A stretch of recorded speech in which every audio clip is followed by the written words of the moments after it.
Hello again, Joe DiSanto here. Thanks for joining me. I gotta stop putting my hands on my desk because it makes my camera shake. Answering some questions about if $500,000 is adequate for retirement, um, and what your money management strategy would be in that case, and what are some ways to stretch out that amount of money.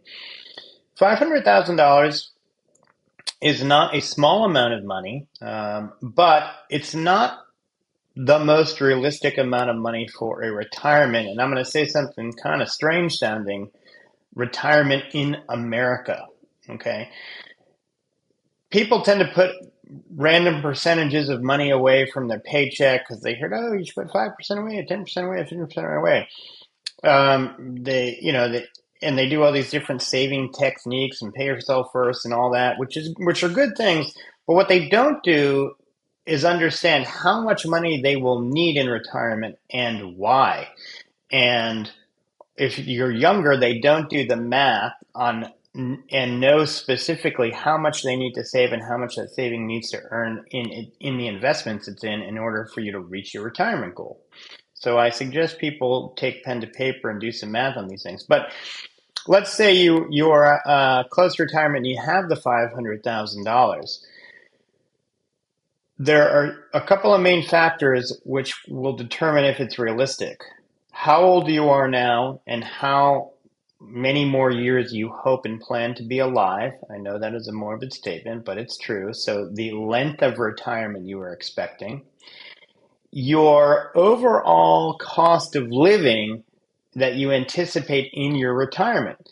That may be lower than your current cost of living. Maybe you live currently in an expensive house in a pricey state. Perhaps you could move.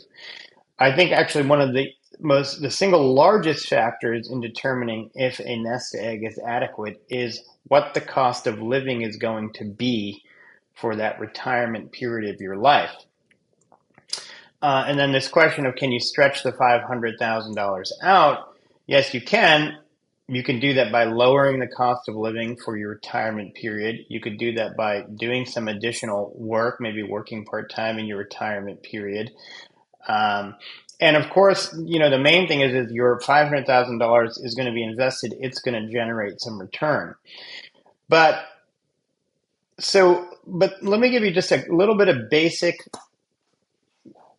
understanding in math about how people think about retirement, at least in the financial industry. A lot of people will say to you, your nest egg should be 25 times what you expect your annual living cost to be in retirement. So if you anticipate by doing a budget that your living costs in retirement are going to be $100,000 per year, you would want to have $2.5 million of a retirement nest egg.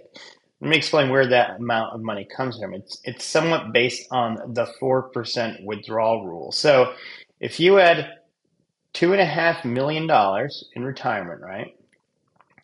And we assume that $2.5 million pot of money will get a 7% annual return. You could take 4% of that annual return, which would be $100,000. You would leave the remaining 3% with the $2.5 million.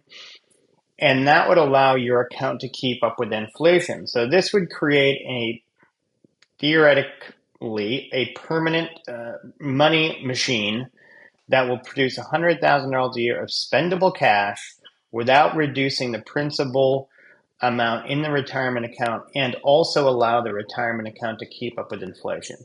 Again, that is assuming that this pot of money earns 7% annually compound growth. So that's where this 25 times your cost of living comes from. It's not an unrealistic thought, but the problem with it is not many people manage to amass $2.5 million.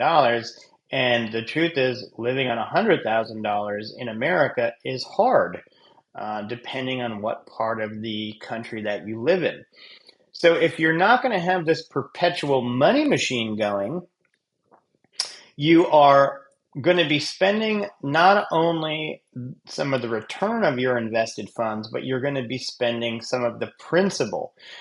As you can imagine, if the principal of your invested funds is going down, the return you're getting is also going down, and inevitably you're dwindling your pot of money down as you live on in retirement.